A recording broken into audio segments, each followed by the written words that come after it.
My sister-in-law was stunned to learn that I was a stay-at-home mom while my wife worked. She even criticized the way I fed my children. I never expected being a stay-at-home dad would stir up so many opinions. But here I am, 6 years into it, and it's become a central part of how certain people in my life see me. I didn't really think it would matter so much to anyone else. It seems simple enough. My wife and I, like every couple, looked at our situation and made a choice that worked for us. She had the better job, and I had always wanted to be more involved with our kids. So when our oldest was born, I stepped into the role of primary caregiver. It made sense. We never saw it as revolutionary, but I guess some people did. My sister-in-law, for example, she and my brother have 5 kids, all pretty close in age. And she's very much of the belief that parenting roles should follow a traditional path. The dad works, the mom stays home. The fact that I'm the one staying home has always seemed to bother her. Even though she doesn't say it outright, she's made her thoughts clear in other ways, though, dropping comments here and there about how surprised she was when I didn't keep my job, or how stunned she was when my wife went back to work after our first child. She never quite understands why we do things differently. And I've always felt like she's quietly judging me, watching to see if I'll somehow fail at this, as if my being a stay-at-home dad is inherently doomed to collapse. But I've gotten used to that part. People have their opinions, and as much as I dislike it, I've managed to tune most of it out over the years, except for when it comes to how I feed my kids. That's where my patience wears thin. My wife and I have a system when it comes to feeding our 2 kids. They're young, 4 and 18 months. And we've found that smaller, more frequent meals work better for them. We give them healthy snacks and small meals throughout the day, every few hours or so. It's not that unusual, but to my sister-in-law, it's insanity. She's told me this to my face multiple times. She believes in 3 structured meals a day: breakfast, lunch, and dinner. That's it. No snacks, no little meals in between. She insists that's the way it's always been done. And to her, that's the only right way. According to her, I'm making things harder for myself by trying to be different because I'm a dad doing the caregiving. That's the part that gets under my skin the most. It's as if she can't see past the fact that I'm a man in this role. As if my decisions are somehow a misguided attempt to put my own spin on parenting. When in reality, I'm just trying to do what works best for my kids, like any other parent would. It's exhausting, constantly feeling like you have to justify your choices, not just to strangers, but to your own family. I've tried talking to my brother about it, hoping he could maybe get his wife to back off a bit. But he's never been much help. He just shrugs it off, saying that's just how she is. He's not wrong, she's always been the type to speak her mind, whether anyone asked for her opinion or not. But this isn't some random topic. This is about how I raise my kids. And it's not up for debate. I told him the last time we spoke that if she didn't stop with her unsolicited parenting advice, I was going to tell her to shut up. Maybe I'd say it nicely. Maybe I wouldn't, but she was going to hear it either way. He shrugged again, like it was no big deal. But it was to me. I guess I knew it was only a matter of time before I'd reach my breaking point. That happened last Friday. It was one of those regular days. My dad, my father-in-law, and I usually do the grocery shopping together on Fridays. It's become this little routine we have. And I like it. My dad enjoys spending time with his grandkids. And my father-in-law is retired with time on his hands.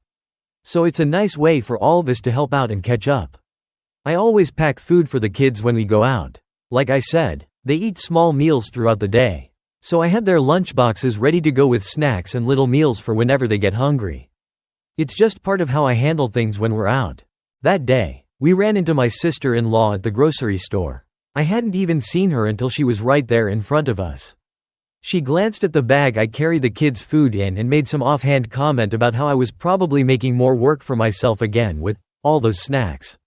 It was her usual condescending tone, like she was schooling me on how to parent better. But she didn't stop there. She went on about how I should be practicing better eating habits for my kids and how I was setting them up for failure when they got to school because real life doesn't allow for my kind of feeding schedule. She acts like preschool and schools don't allow snacks, which isn't even true where we've chosen to send our kids. But she doesn't want to hear that. She thinks her way is the only way that makes sense. And that's when I hit my limit. I told her, as calmly as I could, That she should practice keeping her opinions to herself because, frankly, she doesn't get a say in how my kids eat.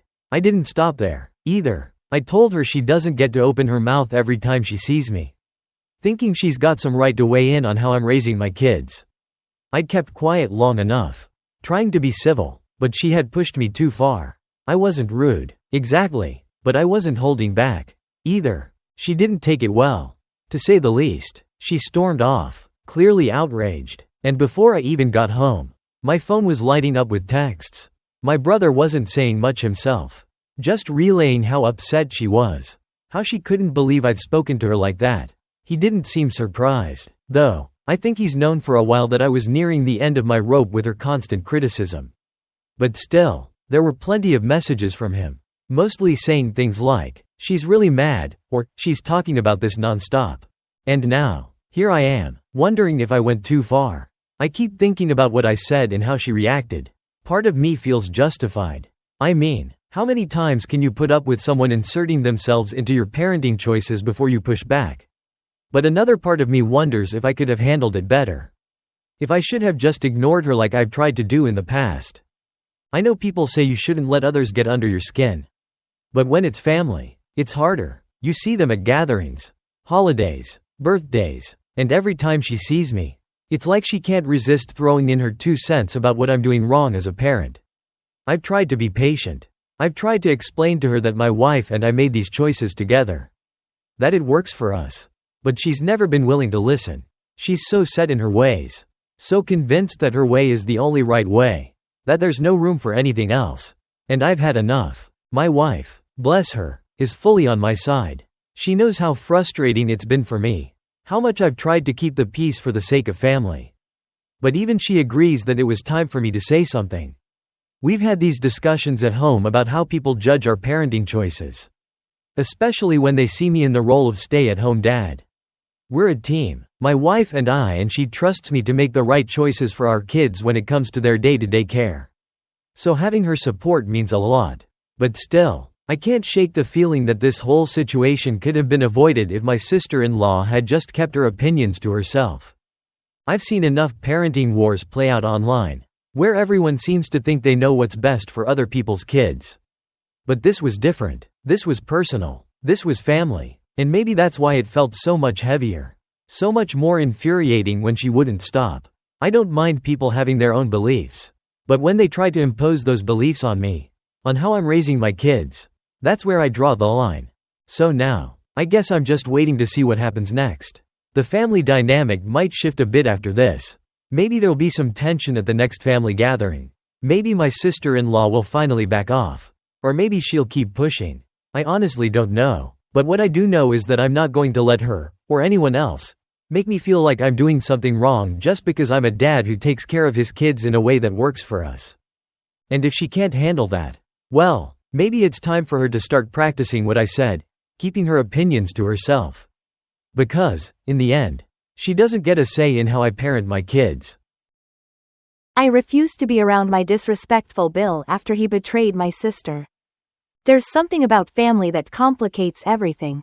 Maybe it's because, deep down, you think they'll always be there for you, no matter what. But when someone in your family is hurt, really hurt, by someone who's supposed to protect them, it changes everything. It forces you to question your own role, your own loyalty. That's where I am now, trying to navigate the wreckage of my sister's marriage while figuring out how to keep my sanity intact. My older sister, Michelle, and her husband, John, have been together for as long as I can remember. It feels like they've been part of each other's lives for over a decade. Though they only got married a few years ago, John was always around when we were younger, back when I was still in high school and they were just dating. I never really loved the guy, but I didn't hate him either. He was tolerable, I guess. He seemed okay enough, friendly, charming in that way that people are when they're dating your sister. You don't dig too deep because, well, they're not your problem, right? For the longest time, it seemed like things were fine between them. They bought a house, settled down, and eventually, they had a baby, a beautiful little girl, my niece, who's just about 14 months old now. For the first few months after the baby was born, John was the picture of a supportive husband and new dad. At least that's how it looked from the outside.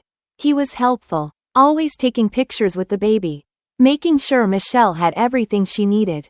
They seemed happy, the way new parents do, tired. Sure, but happy. But after a few months, I started noticing changes. Little things at first. John wasn't as attentive anymore. He'd sit on his phone while Michelle struggled with the baby. Or he'd leave the room when she asked for help. I didn't want to jump to conclusions. So I kept my thoughts to myself. I figured maybe he was just adjusting to fatherhood. It's a lot for anyone, right? But the changes kept coming. He started staying at work later and later, coming home after the baby was already asleep. He wouldn't check in with Michelle, and when she'd ask where he'd been, he'd shrug it off like it wasn't a big deal, like she was overreacting. 6 months postpartum, John dropped a bomb on Michelle. He told her he wasn't romantically in love with her anymore.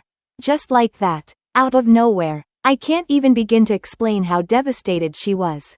Michelle, who had given so much of herself to this marriage, to their new baby, was crushed. And to make things worse, he told her he didn't think it was the right time to have a child. Like it was some kind of mistake. Like their daughter, my niece, was a regret. I can't tell you what that did to her. I saw it in her eyes every time I visited. She was heartbroken. I was heartbroken for her. John didn't stop there. Over the next few months, he emotionally withdrew even more. It was like he wasn't even trying anymore. He barely spent time with Michelle, and when he was home, he wasn't present. He was either zoning out on his phone or finding an excuse to leave the house. He stopped caring about anything but himself. And it was obvious. He was going out more often, drinking more, acting reckless like he was trying to escape his responsibilities. It was alarming to watch. I felt helpless. I didn't know what to say to Michelle because it seemed like she was still holding out hope that things would get better. She kept trying, kept making excuses for him. Then one night, John really screwed up. He went out with some friends and spent hours bar hopping. When he finally came home, he was drunk. Not just tipsy, drunk to the point where he was throwing up in the driveway. It was pathetic. I happened to be over that night. And when I saw the state he was in, I couldn't stay quiet anymore. I confronted him. I asked him what the hell he thought he was doing. Why he was treating Michelle like this. Why he was being so irresponsible. And do you know what he did? He made excuses. He brushed it off. Like it wasn't a big deal. Like he was just blowing off steam. He showed no remorse. No regret for how he was acting. I could barely stand to look at him. Still, I tried to end the conversation on a positive note. I told him I was worried about him. That he needed to get his act together, for Michelle. For their daughter. For himself. He nodded, but I could tell he didn't really care. I thought that was bad enough. I thought things couldn't get worse. But I was wrong. A week later, Michelle called me, crying so hard I could barely understand her. She had found out John was with another woman, one of his co-workers. Elena. Apparently, Michelle had been suspicious for a while. But she hadn't wanted to believe it. But then she saw his location on her phone. And it confirmed her worst fears. He was with Elena, even though they had set clear boundaries about his interactions with her. Elena wasn't just some random coworker. She was someone Michelle had been uncomfortable with for months. And John had promised he'd keep his distance. And now, not only was he with her, but he had let Elena drive our other sister's car. It wasn't just a betrayal of Michelle. It felt like a betrayal of our entire family. He didn't care who he hurt. I was livid. I wanted to confront John right then and there. To tear into him for what he had done. But Michelle begged me not to. She told me she wasn't ready for things to explode. That she wanted to try to work things out with him. It made me sick to hear her say that. But I didn't push her. She's my sister. And I knew she needed time to figure things out on her own terms. But it didn't make it any easier to swallow. Michelle, for reasons I still don't fully understand, has chosen to stay with John. They're going to counseling, trying to fix their marriage. I don't get it. I know everyone's marriage is their own business. But after everything he's put her through, after how he betrayed her, I don't see how she can ever trust him again. But that's her choice, not mine. I have to respect that. Even if it kills me inside to see her try to rebuild something that I think is already broken beyond repair. The problem is, Michelle doesn't just want to work on their marriage. She wants the whole family to get on board. She's been pushing for us to forgive John. To move past everything that's happened. To act like nothing's changed. But everything has changed. I can't forgive him. Not yet. Maybe not ever. I've tried, for Michelle's sake, to at least stay civil. But I have so much resentment toward him. Every time I think about what he's done, it makes me sick. He broke her heart, destroyed her trust, and now he expects us all to just move on like it didn't happen. It's caused a strain between me and Michelle. She wants me to come around more, to be part of their lives the way I used to be. But I can't stand being around John. I can't even look at him without feeling this deep, burning anger. I'm furious with him, but I'm also angry with myself for not doing more, for not protecting her somehow. It feels irrational, but it's there, gnawing at me. Recently, Michelle invited me on a family outing. She wanted me to come along with her, John, and the baby. It was supposed to be a fun day at the park. Something normal, something that would show we're all moving forward. But the idea of spending the day with John made me feel physically ill. I told her I didn't think I could do it. I wasn't ready to be around him. Not after everything that had happened. She was upset, of course. She wants things to go back to the way they were. But they can't. Not right now. Not for me. My mom has weighed in.